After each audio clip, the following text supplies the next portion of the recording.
Police officers are charged with protecting the people, maintaining the law, and providing honorable and honest service to their communities. However, the repercussions can be severe and widespread when officers violate that trust and take part in corrupt practices. In this video, we'll look at several notorious instances of police misconduct and analyze how they affected society. So, let's get going. You've probably heard of police officers accepting bribes, but have you ever heard of the team's most popular officer being dishonest and carrying out his evil schemes in such a covert manner that not even his department is aware of it? So, how did he end up in custody? If you haven't heard of something similar, allow us to inform you that Sergeant Wayne Jenkins was a victim of it. A smart, crooked policeman. Sergeant Wayne Jenkins' eyes darted from screen to screen, sifting over the CTV footage in the dimly lit city headquarters of the Baltimore Police Department. 2015's that day saw streets filled with boiling rage. On the west side of the city, police officers were being attacked with bricks. Some were hurt. Jenkins hurried after them. In the midst of shouting, sirens, and buzzing helicopters, he seized a state prison department van and helped pull injured cops inside. When it was near Druid Hill Park, he intervened in the conflict and instructed the detective to take them to the hospital. A drug-dealing bail bondsman was awoken from his slumber several hours later in a peaceful waterfront district 15 miles east of the city center. His supplier required the disposal of 2 garbage bags full of prescription medications stolen from people who had also robbed pharmacy. Fresh after his heroic deeds in West Baltimore, Jenkins showed up. He opened the trunk and carried the pills inside the garage. After the bondsman handled selling them, the police sergeant and the latter would split the proceeds. Wayne Jenkins was living 2 lives at a time. He was already well known for running aggressive street squads at the age of 34. Later, he was in charge of the prestigious Gun Trace Task Force, one of the Baltimore Police Department's most effective tools for combating violent crime. He also served as the commanding officer of a team of police officers who engaged in robberies and narcotics trafficking. Jenkins and 6 members of his gun task force were charged with federal racketeering in March 2017, which shocked Baltimore.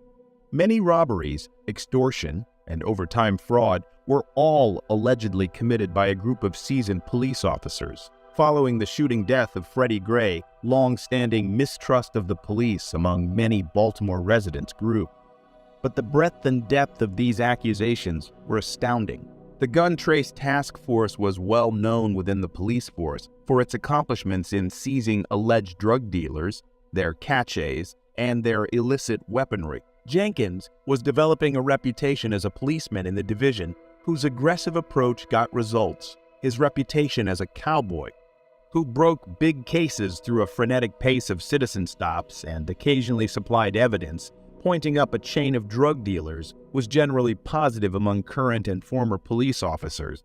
Jenkins, who had been praised as a rising talent by department leadership and rank-and-file officers early in his career, was a leader with a remarkable flair for delivering the goods. For his assistance in the 2009 recovery of 41 kilograms of cocaine, worth $1 million hidden in a man's truck at the time, it was touted as the largest cocaine seizure in the division's record. This was only one of Jenkins' numerous huge seizures. Did you know that Jenkins was awarded a Bronze Star for this huge achievement? Although it may seem strange, the Baltimore Police Department did not experience any instances of a police officer receiving both praise and criticism. In the world, Wayne Jenkins and his colleagues in plainclothes lived in success and wrongdoing were not mutually exclusive. In fact, they occasionally seemed to go hand in hand. A year-long investigation by the Baltimore Sun turned up warning signs that Wayne Jenkins wasn't a reliable policeman. His supervisors and others either failed to see the warning indications or choose to ignore them. Between 2006 and 2009, Jenkins was the subject of at least 4 lawsuits that claimed misconduct. 3 of them resulted in the plaintiff's victories, either as a result of jury verdicts or the city's decision to settle the case. The suits, however, had no internal repercussions for the police agency. Despite the lawsuits and subsequent video evidence from the squad's body cameras, Jenkins' supervisors did not review the arrests he was making. His legal defenses regularly failed in court, despite the fact that he was removing criminal suspects off the streets. 2014 saw the delivery of a surveillance video to the state's attorney's office in Baltimore's Police Integrity Division that seemed to show Jenkins perhaps putting drugs in a suspect's car. Authorities investigated the matter and even presented evidence to a grand jury, but finally determined that there wasn't enough proof to warrant an indictment. The same video reportedly led to a rare police department disciplinary probe against Jenkins, who was accused of misbehavior internally in 2015. This information comes from a copy of the case file that the Sun reviewed.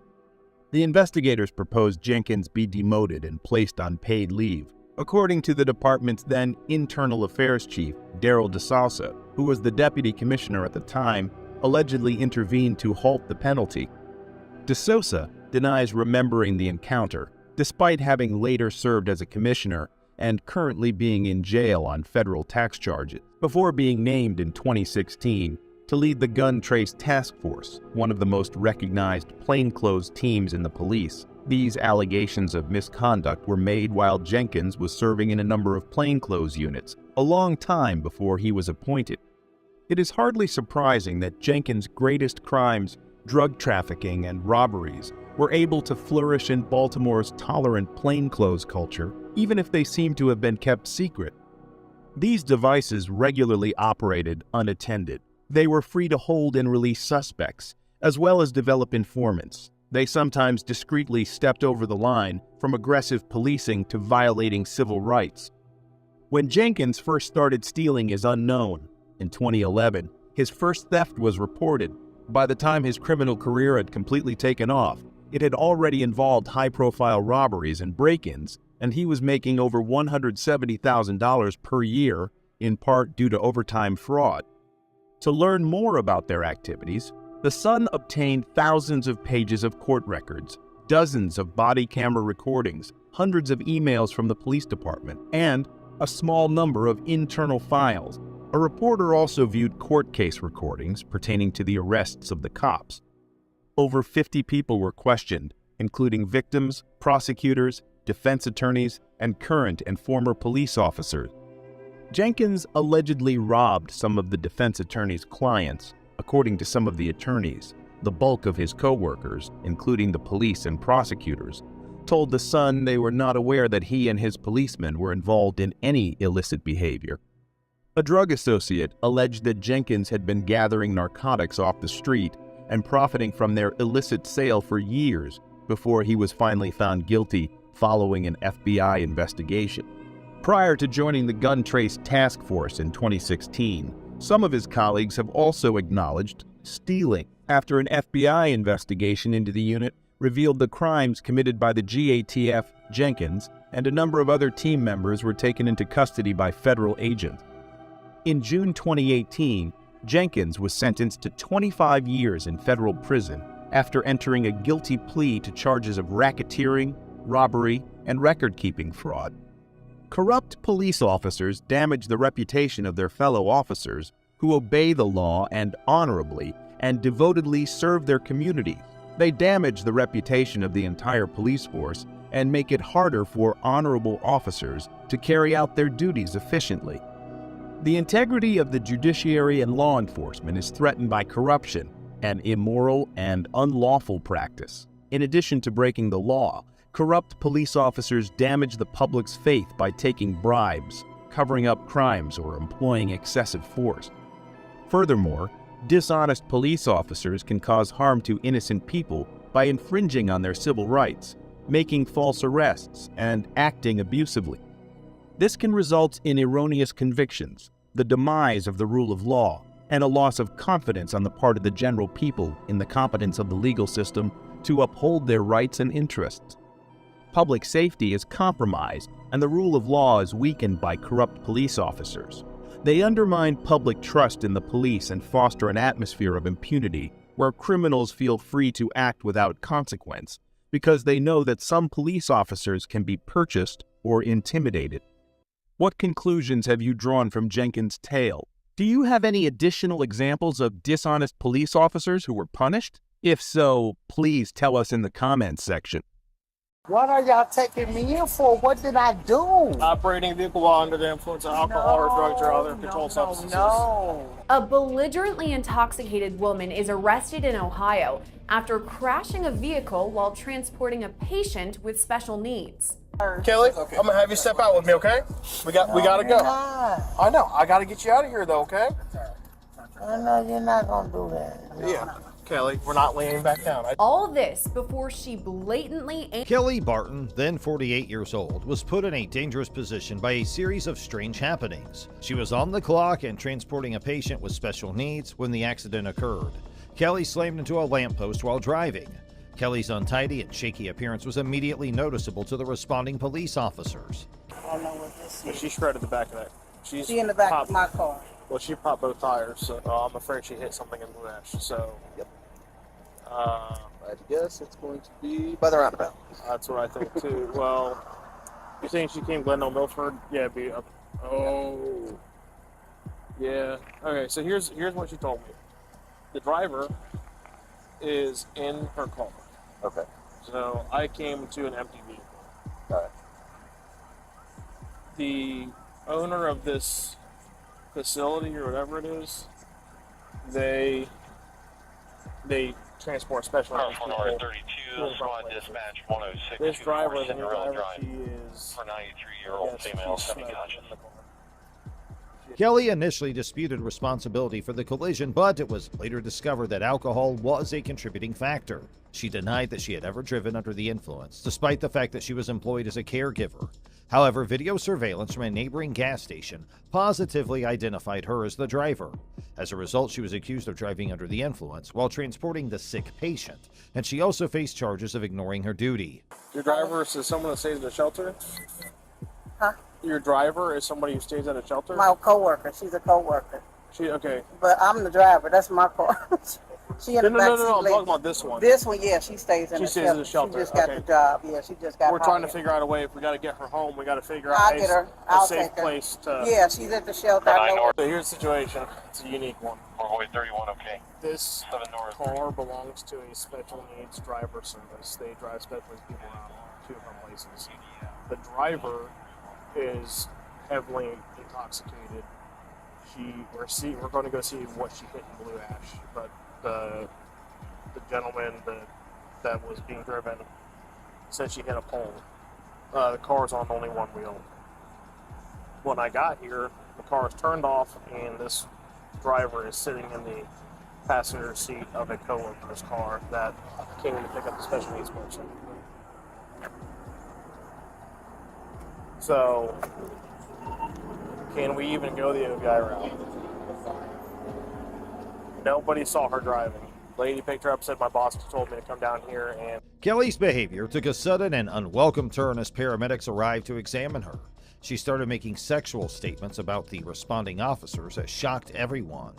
Multiple tests conducted by the police confirmed that Kelly's blood alcohol content was far higher than the permissible level. yeah, let's go ahead and just get this roll squad. Hey Kelly, Yes, sir. can I have you step out here with me real quick? I'll help you out. I know, here we go. Give me your hand, and I'm gonna help you out. Trying. I know you're trying, but I need you to work with me, okay? So this nice lady can give you a ride home, okay? So go ahead and step out for me, all right? Officers worked for several minutes to convince Barton to step out of the vehicle. Kelly, I know you're tired. Here, hold my hand, and I'm gonna get you out, okay? So I need you to come out with me, all right? Because we're gonna work together, okay? Listen to my partner, please. Yeah, come on, Kelly. Please. I'm gonna get you these shoes, all right? Kelly, go ahead. Kelly, knowing that her arrest was likely, persisted in her bold behavior, fighting off the cops as they tried to place her in the police car. At the end of the day, she was arrested for drunk driving. Kelly's arrest antics left a confusing tale in her trail, and if anyone thought she was brazen before, they were shocked by what they saw. Here, 18-year-old Skylar Floss gained notoriety after releasing a video in which she claimed to have fooled a police officer during a DUI stop. I got out of a DUI and got let off with a warning. She bragged that she had avoided a DUI charge by using her wit and charm, and that the police officer had even asked her out. A different picture emerged, however, after Deputy Stallman of the Jefferson County Sheriff's Office revealed body cam footage. I blew a 3.8 and he let me off with a f***ing warning. and gave me his number and said we should meet for coffee or lunch. He was hot, so I'm getting lunch with him tomorrow. Skylar was pulled over by Deputy Stallman for weaving on the road, and Stallman voiced his fear that Skylar might be impaired by alcohol. He asked how she was doing and gave her a card with the department's information on it, rather than his personal number. I'm in the Jefferson County Sheriff's Office. I pulled you over because you were weaving a little bit back there. Where are you coming from?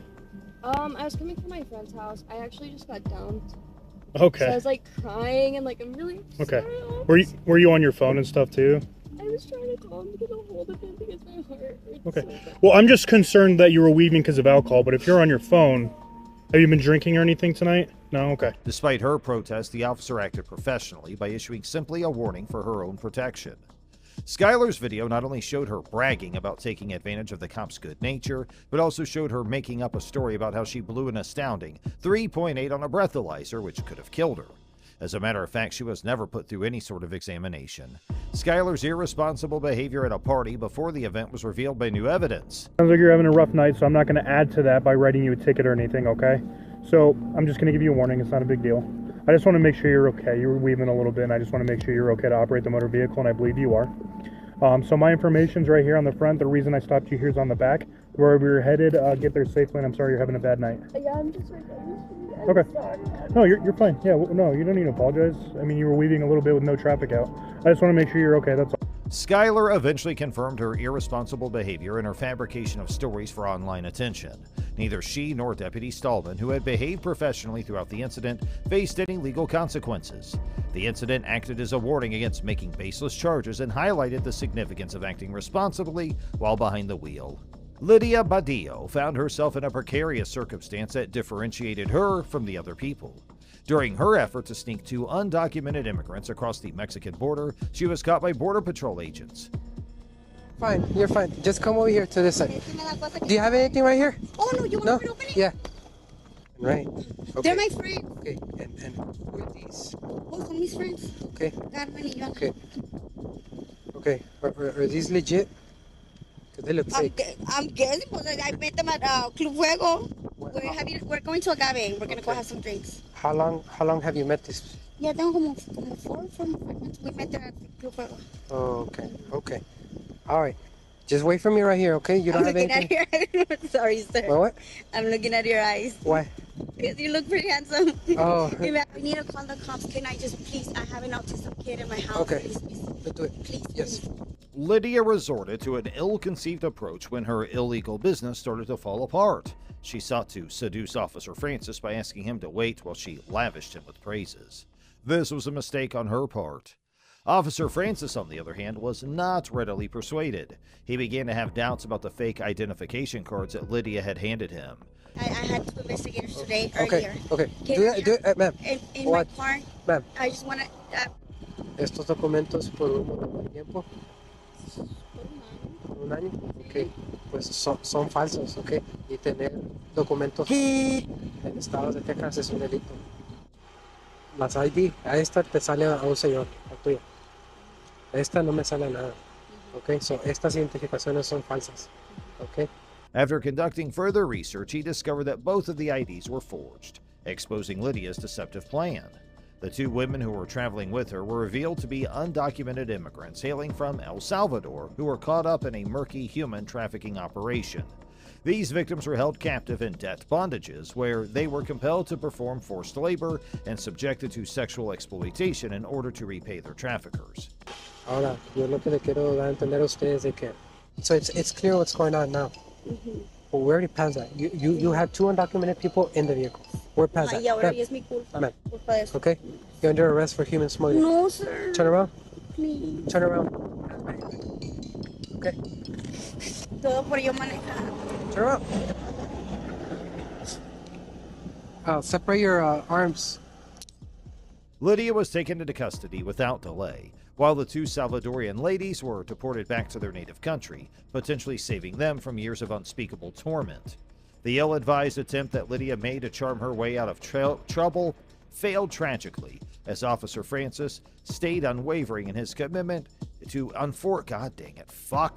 The ill-advised attempt that Lydia made to charm her way out of trouble failed tragically, as Officer Francis stayed unwavering in his commitment to enforcing the law and protecting people who are susceptible to being exploited.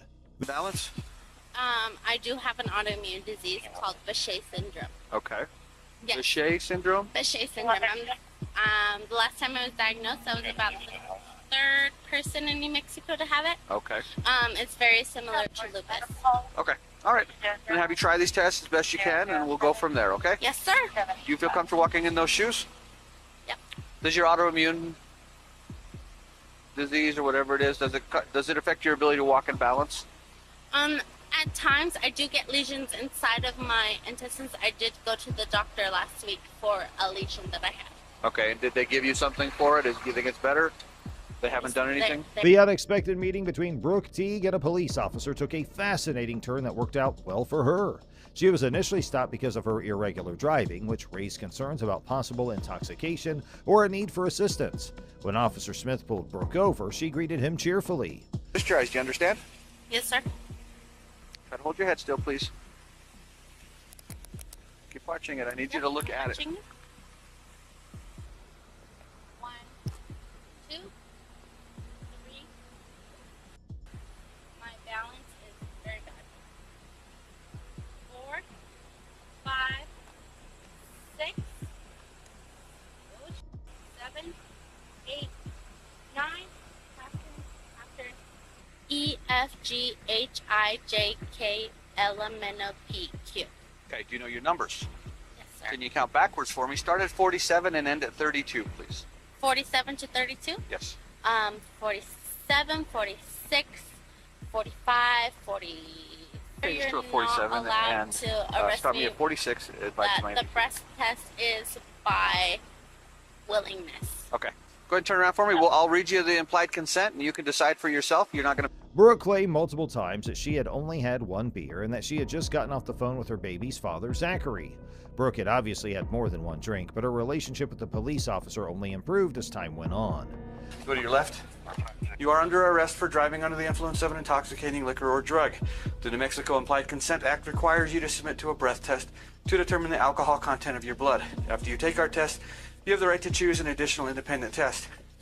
If you choose to take this additional independent test, you have the right to a reasonable opportunity to arrange for a physician, a licensed nurse or a laboratory technician or technologist who is employed by a hospital or physician of your own choice to perform an additional chemical test.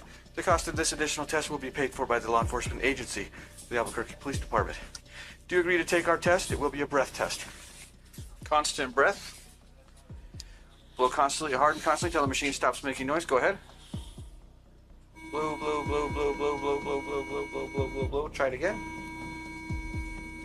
And the legal limit in the state of New Mexico is 0.08. Your first breath score was a 0.16, and your second was a 0.16. You're over 2 times. You're at 2 times the legal limit. It's a little bit more than one shot. Okay. 0.08 is the 0.08 is the legal limit.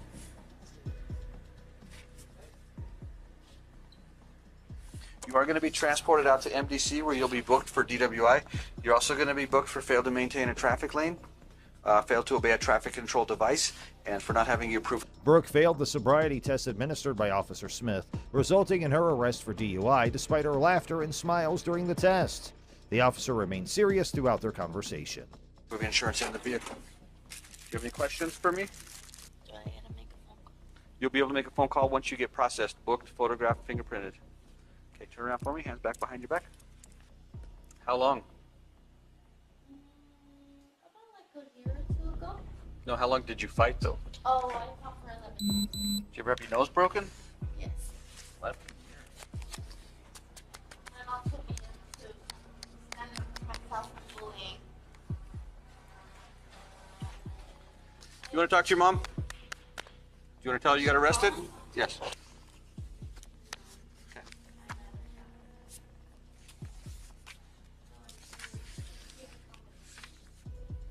From boxing to bikini, huh? It's a good transition. I think you did the similar, didn't you? Yeah. I'm recording too, by the way. A blood alcohol test administered to Brooke at the police station showed that her blood alcohol content was 0.4%, over twice the legal limit. Her license was suspended temporarily, and she had to spend the night in jail to become sober. The incident demonstrated how arrests can be conducted with dignity and respect for all those involved. This lovely meeting could have resulted in something else in another setting, but that night, fate had other intentions.